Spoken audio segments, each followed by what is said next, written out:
सबको पता है।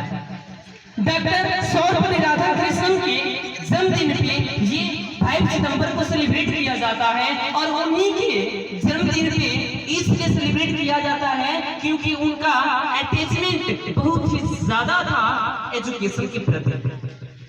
इतना ज्यादा था कि उन्होंने अपना लगभग 40 साल एजुकेशन में ही समर्पित कर दिया था, जिसके कारण बच्चे लोगों का भी अटैचमेंट बहुत ही ज्यादा हो गया था उनसे। सबको पता है कि नहीं, लेकिन मैं बता देना चाहता हूं कि उन्हें 1954 ईस्वी में भारत रत्न से भी सम्मानित किया गया है। उन्होंने वाइस प्रेसिडेंट भी रह चुके हैं। वाइस प्रेसिडेंट के रहने के साथ साथ प्रेसिडेंट भी बनकर उन्होंने दिखाया है, जिसके कारण उन्होंने इतना ज्यादा बच्चे लोगों के प्रति उनका अटैचमेंट बन गया कि बच्चे लोगों को मालूम चला कि उनका जो जन्मदिन है वो 5 सितंबर को है, जिसके कारण सभी बच्चे उनके पास गए और जाकर उनसे बोले कि सर हम लोग आपका बर्थडे सेलिब्रेट करना चाहते हैं। तो वहां पे वो डॉक्टर सर्वपल्ली राधाकृष्णन जो थे उन्होंने बोला कि नहीं, मेरा बर्थडे सेलिब्रेट नहीं होगा, मैं तो डायरेक्ट रूप से मना भी नहीं कर सकता, लेकिन मैं एक टीचर हूं और तुम सभी यदि मेरा बर्थडे सेलिब्रेट करना चाहते ही हो तो सभी बच्चे एक टीचर के समान में बर्थडे सेलिब्रेट करो। प्रत्येक टीचर के समान में ये बर्थडे सेलिब्रेट किया जाएगा और उसी दिन से प्रत्येक बच्चे 5 सितंबर को प्रत्येक टीचर के लिए 5 सितंबर सेलिब्रेट करना प्रारंभ कर दिया। वैसे तो देखा जाए ये स्टेटमेंट है कि गुरु ब्रह्मा गुरु विष्णु गुरु देवो महेश्वरा गुरु साक्षात परब्रह्मा तस्मै श्री गुरुवे नमः, ये बिल्कुल सही स्टेटमेंट है। आई एम नॉट डिनाई, मैं डिनाई नहीं कर रहा हूँ, लेकिन बाबू हम सबको पता है कि वन साइडेड कुछ नहीं होता इस जीवन में, वन साइडेड कुछ नहीं होता। यदि आपको कोई फैमिली बेहतरीन बनाना है ना तो सब किसी के सहयोग से वो फैमिली बेहतरीन बनता है, एक आदमी के सहयोग से नहीं बनता। यहाँ पे एक टीचर बेहतरीन शिक्षा दे रहा है ना और हमारे और तुम्हारे बीच में कोई बेहतरीन रिलेशनशिप देखना चाहते हो तो जितना मैं मेहनत करता हूँ उतना मेहनत तुम्हें भी करना पड़ेगा, तब जाकर मजा आएगा। तुम लोगों से एक बात पूछना चाहते हैं, बताओ यदि कोई रूम है बिल्कुल बेहतरीन तरीके से रूम को तुमने बनवा दिया और उसका फर्श सही नहीं है और तुमने गए और जाकर 5000 का बॉल लेकर आए, लेकिन वो बॉल सही नहीं प्रकाश देगा। जानते हो क्यों? इसलिए सही नहीं देगा क्योंकि उसका फर्श सही नहीं है। जब उसका फर्श भी सही हो जाएगा तो वहां पे 5000 के बॉल की कोई आवश्यकता नहीं है प्यारे। वहां पे ओनली 1000 का भी बॉल लगाओगे ना तो इतना बेहतरीन तरीका से वहां पे प्रकाशित होगा कि तुम बोलोगे कि हाँ अब लग रहा है कि ये रूम सही में उजाला अच्छा दे रहा है। तो बाबू तुमने देखा कि एक तरफ से मैंने कितना ज्यादा महंगा बल्ब लगा रहा था तो प्रकाशित नहीं कर रहा था, लेकिन जब दोनों तरफ से बेहतरीन हो गया तो वहां पे बहुत ही अच्छा लाइटिंग हो रहा था। इन द सेम वे जैसे एक टीचर एक स्टूडेंट के लिए मेहनत करता है उतना ही मेहनत एक स्टूडेंट को करना पड़ेगा, तब जाकर हमारे और तुम्हारे बीच उजाला आएगा। समझ में आ रहा है? दुख तो थोड़ा सा मुझे उस समय होता है कि जब हम लोग पढ़ाते हैं तो तुम लोग को नहीं पता कि पढ़ाते हैं तो जो भी चीज पढ़ाते हैं उसके पीछे हम लोग कितना मेहनत करते हैं। हम लोग ऐसा कुछ नहीं है कि हम लोग के पास नॉलेज कम है, हम लोग के नॉलेज रहने के बावजूद भी उसे हम लोग एक बार जरूर देखते हैं कि किस तरीके से पढ़ाया जाए कि बच्चे लोग को जल्द से जल्द समझ में आ जाए। लेकिन उतना जब तुम सोचना शुरू कर दोगे तो बाबू बहुत जल्द इंप्रूवमेंट आएगा हम सभी में। कुछ बच्चे ऐसे बोलते हैं कि चलो ना कल तो शाम को ट्यूशन जाना है ना, आज छोड़ो रहने दो, कल दिन में बना लेंगे होमवर्क। लेकिन बाबू हमें पता है कबीर साहब का एक दोहा है कि कल करे सो आज कर, आज करे सो अब, बीच में प्रलय होगी बहुरी करेगी कब। बाबू इससे यह साबित होता है कि जिन्होंने कहा कि अपना जो प्रोसेस है वो करेंगे कल, उन्होंने समझो कि टाल दिया, पूरा हो दे। जिन्होंने बोला कि हम कर लेंगे परसों, उन्होंने उनका कितना गया वर्षों तुम्हें नहीं पता, क्योंकि टाइम लौट कर नहीं आता। और जिसने बोला कि नहीं कल परसों नहीं, आज उसी ने किया राज, उसी ने किया राज। बाबू हमें कल परसों के लिए नहीं टालना है, हमें जो भी करना है आज ही कर दिखाना है। समझ में आया? तुम लोगों से एक बात हम यहाँ पूछना चाहते हैं, बताओ यहाँ पे कोई भी एक लड़का खड़ा हो, कोई भी एक लड़का खड़ा हो जाओ, यहाँ पे सामने हो, यहाँ पे जितना जल्दी हो सके उतना जल्दी आप यहाँ पे सामने आ जाइए। फास्ट आओ बाबू, जल्दी आ जाओ, फास्ट। बाबू एक बच्चा खड़ा हुआ है, इससे मैं कुछ पूछना चाहता हूँ और देख रहा हूँ कि इनका जवाब क्या होता है। बाबू कम फास्ट। सबसे पहले मैं पूछना चाहता हूँ कि बताइए आप कितना देर पढ़ते हैं? लगभग 2 घंटा डेली। इन्होंने बोला कि मैं डेली 2 घंटा पढ़ता हूँ। मैं ये भी पूछना चाहता हूँ कि आप कितना बजे से कितना बजे तक शाम को पढ़ते हैं? 2 घंटा। 7 से 8। इन्होंने बोला कि 7 से लेकर 9 बजे तक मैं डेली 2 घंटा पढ़ता हूँ। बाबू तुमसे एक बात और हम पूछना चाहते हैं कि क्या 7 से 9 के बीच में कभी भी मैं तुम्हारे पास फोन करूंगा तो तुम उठाकर मुझे बता सकते हो कि तुम क्या पढ़ रहे हो? हाँ। मैं कभी भी, इन्होंने क्या बोला कि मैं 7 और 9 के बीच में कभी भी इनके पास कॉल करूंगा तो इन्होंने फोन उठाकर बता देंगे कि मैं क्या पढ़ रहा हूँ। पक्का बताओगे? यस भैया। क्या पढ़ रहे हैं अभी बताओगे? हाँ। यही कमी है, बस यही कमी है हम लोगों में। जाओ बाबू बैठ जाओ। जानते हो तुम लोगों से मैं बात पूछना चाहता हूँ कि तुम्हारे पढ़ाई में ज्यादा अटैचमेंट है ही नहीं। यदि ज्यादा लगा रहता ना तो तुम लोग कभी भी फोन उठाते हैं।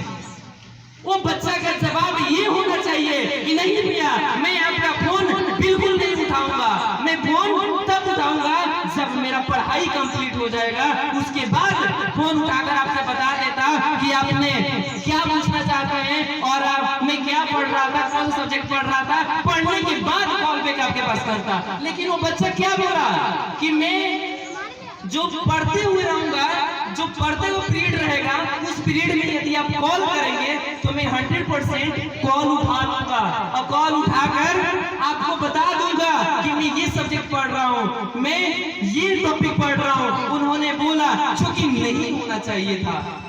इसका मतलब इससे यह साबित होता है कि वो लड़का पढ़ने के साथ साथ मोबाइल भी चलाता है। सही बात है। यदि उन्होंने ये बात बोला कि नहीं आपका वो किसी का भी कॉल होता, आपको आप मेरे पापा का भी कॉल होता तो मैं कॉल नहीं उठाता।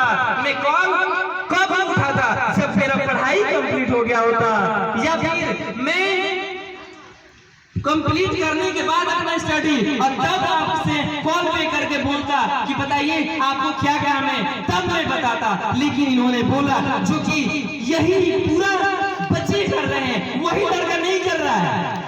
यदि आपके पास भी मोबाइल है, आपके पास नहीं भी है ना, यदि दूसरी कमरा में मोबाइल बजता है तो सबसे पहले अपना कॉपी बंद करके दूर उठाएंगे। फोन आया, फोन आया, अरे काहे के लिए फोन आया यार, छोड़ दो। यदि घर में कोई रिसीव करेगा तो सही है और नहीं तो मैं अपना पढ़ाई कंप्लीट करने के बाद जाएंगे।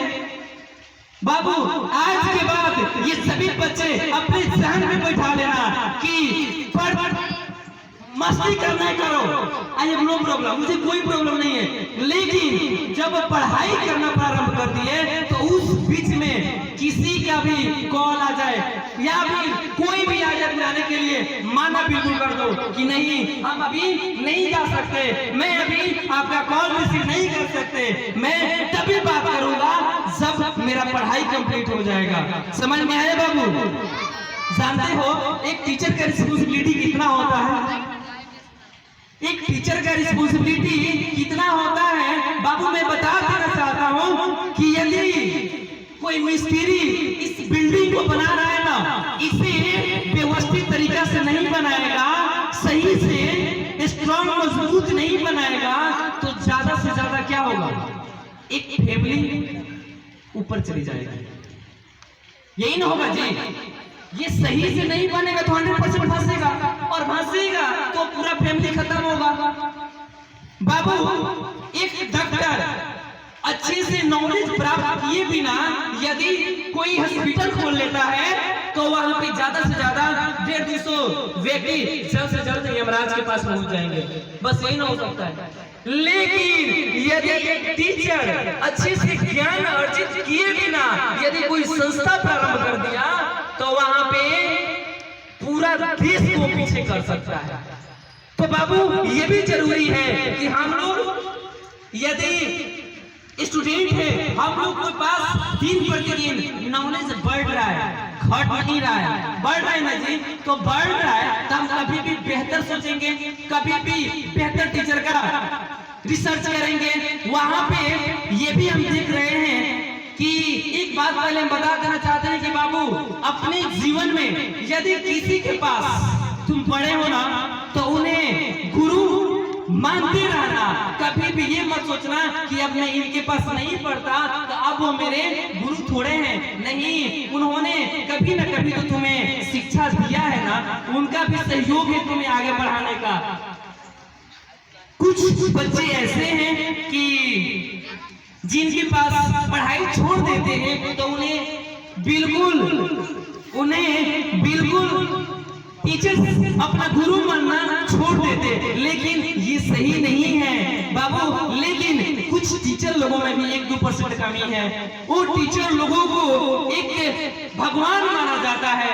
बच्चे तो अपना गुरु ही मानते, लेकिन सबको पता होना चाहिए कि कहीं ना कहीं गुरु का भी दर्जा भगवान से भी ऊपर होता है, गुरु का दर्जा भगवान से भी ऊपर होता है, क्योंकि वो गुरु ही होता है जिन्होंने ये ज्ञान देता है कि हमें पूजा पाठ करना चाहिए। लेकिन यदि तुम्हें ज्ञान ही नहीं होता वो भगवान होते कौन है, तो तुम क्या पूजा पाठ करते?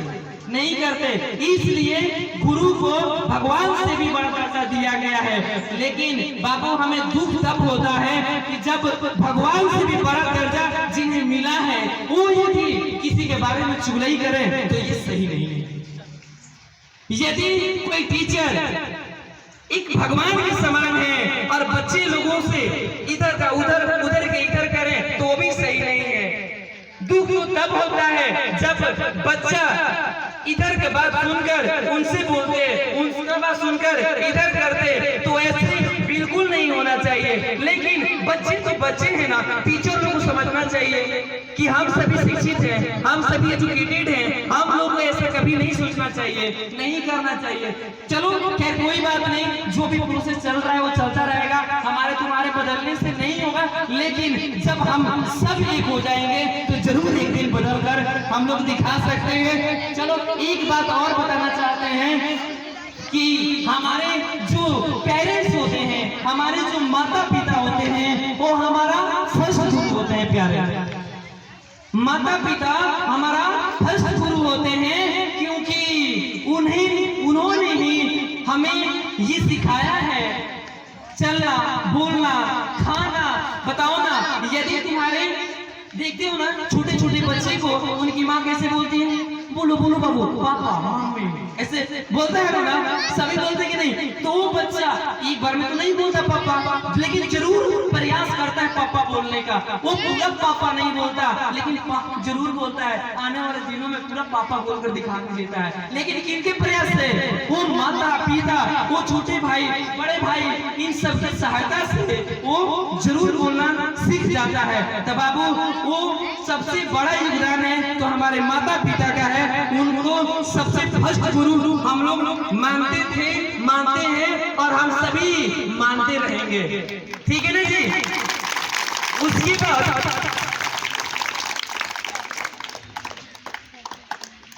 इसके बाद मैं 2 लाइन और बोलकर अपने वाणी को विराम दूंगा। बाबू ये भोजपुरी का 2 लाइन है। कहा गया है कि मत फेंको पत्थर पानी में वो केहू पिएला। मत फेंको पत्थर वो पानी में वो केहू पिएला। अब मत रहो शिक्षित अपना जीवन में, ऐसे कि तोहरो छोटा भाई बहन तोहरे के देखते आगे बढ़ेला, तोहरे के देखते आगे बढ़ेला। धन्यवाद बाबू। इसी के साथ हम लोग मैं अपने वाणी को विराम दूंगा, लेकिन एक बार जयकारा लगना चाहिए। एक बार आप लोग जोरदार बोलिएगा और जितना आवाज मेरा है उससे डबल आना चाहिए। ठीक है बाबू? जोर से बोलिएगा। बोलो बोलो भारत माता की, भारत माता की। धन्यवाद बाबू। आज मैंने बहुत खुश हुआ आप लोगों का ये मेहनत देखकर, ये डेकोरेशन देखकर, लेकिन यही चीज आप लोगों के जीवन में लागू होना चाहिए।